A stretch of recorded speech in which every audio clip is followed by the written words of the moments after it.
what's up? I'm here to review the Punk Goes Pop 2 album, and sure, this is a little bit late, but you know what they say, better late than never. So basically, for those who don't know, this is a series of Punk Goes that's been going on for a while now. I'm not sure what number they're on right now, but I know they've done pop, I know they've done 80s, 90s, crunk, acoustic, pop 2, I think that might be it, but that's a lot. And usually with me, when I listen to it, I tend to like maybe a handful of songs and the rest are kind of just okay. But I have to say, this one is probably my favorite one. Sure, there are some ones that I didn't really care for, but for the most part, I enjoyed quite a bit of the songs on here. And let's just go with the first song, and it's Alesana, and they do Justin Timberlake, What Goes Around Comes Around. And I have to say, I'm not a big fan of this band, but I actually kind of like the song. They took the song and they made it sound like their own song, but it still resembled a Justin Timberlake song. It's fast-paced. It's just a really faster, kind of metal-ish vibe to it. You know, of course, the sound that they have, but overall, it was really catchy. I think they did it pretty well. The only thing I didn't really care for is his growls. I don't mind the screaming that he does, but at times he'll do the oh, I can't do it. But he does this growl, and it gets a little bit much at the end of the song. But other than that, I have to say it was pretty enjoyable, and probably a good choice as the first song on the album, because it's like really fast, one of the faster up-tempo songs on this album. Second is Silverstein's Apologize, One Republic cover, and this song is excellent. I've been really feeling Silverstein a lot lately, and this song, it sounded like One Republic, but when it came time to put the Silverstein stamp on it, they surely did with their screaming, and I really enjoy his scream. I think he has a good scream, and when it comes in like near the end, it hits you hard and it sounds amazing. Really, really great song. It's probably one of my favorites on the album. Next up is August Burns Red with Baby One More Time by Britney Spears, and I probably went into this thinking I wasn't gonna like it because I don't really like their music, but I have to say I enjoyed it. They added their metalcore stamp to the song, but for some reason it sounded catchy, as catchy as August Burns Red can be, and I don't know, I can't explain it. It's just a toe tapper. It's a metal version of Britney Spears, and I thought it sounded pretty great. They definitely surprised me. It's really enjoyable, and I think you'll like it because you probably already know the words and you'll be singing along to it. But normally, if you didn't know, you'd be like, but this was pretty enjoyable. The fourth song is Mayday Parade's When I Grow Up by the Pussycat Dolls, and I was really, really wanting to love this song because I really do like Mayday Parade, but I just honestly could not feel this song whatsoever. It's I don't know, it's just I just didn't get it. I just couldn't get into it. I didn't find it catchy. I found it slightly annoying, but you know, to each is their own. Maybe you'll like it, but I just didn't really like it. But I do love them.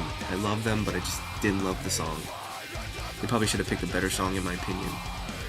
Next up is A Day to Remember's cover of Over My Head, Cable Car by The Fray, and this one was excellent. I feel like A Day to Remember right now can't do wrong in my eyes. It's just, lately, I'm just loving everything they've been doing.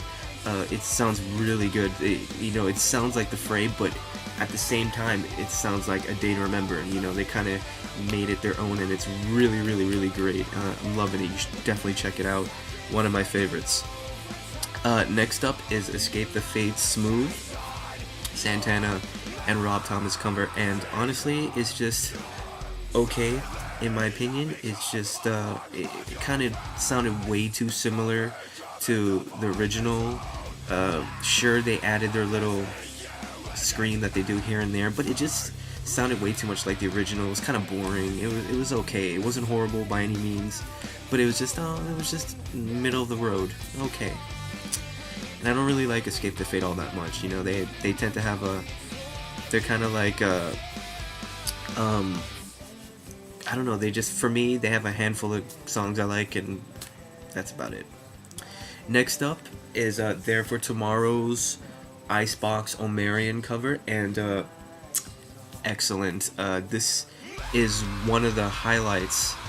Actually, there are a few highlights, but this is a really great song, because it's pretty much a hip hop R&B-ish type of song, and of course, There for Tomorrow is not a hip hop-ish R&B type of band, and they kind of, you know, took their sound and kind of adopted the beat in Omarion's original version, but then they kind of added There for Tomorrow's sound into it, and he kind of did the whole kind of singing, rapping-ish thing that he does in the song, and just totally made it their own. I thought they did a fantastic job on this song, and I know they've been playing this a lot live, so it probably not too new to people that are into There for Tomorrow, but honestly, it's a great cover, and definitely check that one out. It's really great. Next up is Chiyoros's cover of Flagpole Sitta by Harvey Danger, and this one was the oddball.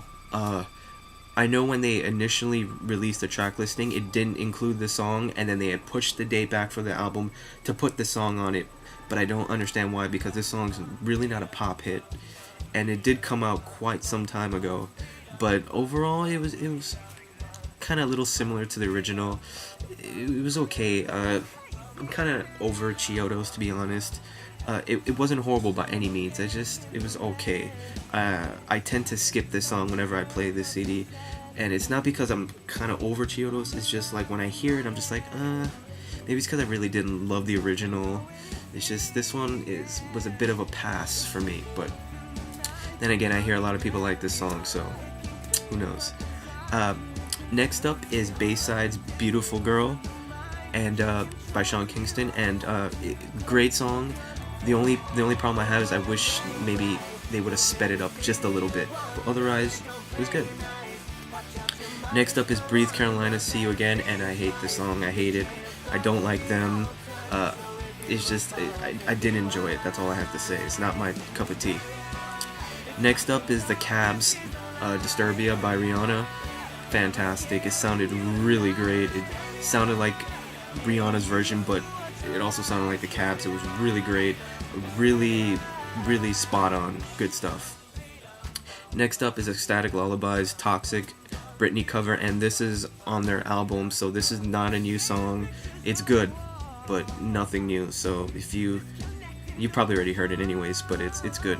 I find it a bit lazy on the label's part to put that on there. But next up is probably my favorite on the whole album, and it's 4 Years Strong's Love Song by Sarah Bareilles, and it was fantastic. Definitely the highlight of the entire album. Took the song, made it 4 Years Strong's. You know, it's a 4 Year Strong song now, in my opinion. It's fantastic, brilliantly done. What can I say? You have to check this song out and check 4 Years Strong out. They're amazing, incredible. Last up is Attacks. I Kissed a Girl. Wasn't really feeling it. It kind of reminded me of Breathe Carolina. It was a bit too techno for me, honestly, so I didn't really enjoy it. So guys, there you have it. That's my review. I have to say I pretty much enjoyed majority of it. I would definitely recommend checking it out.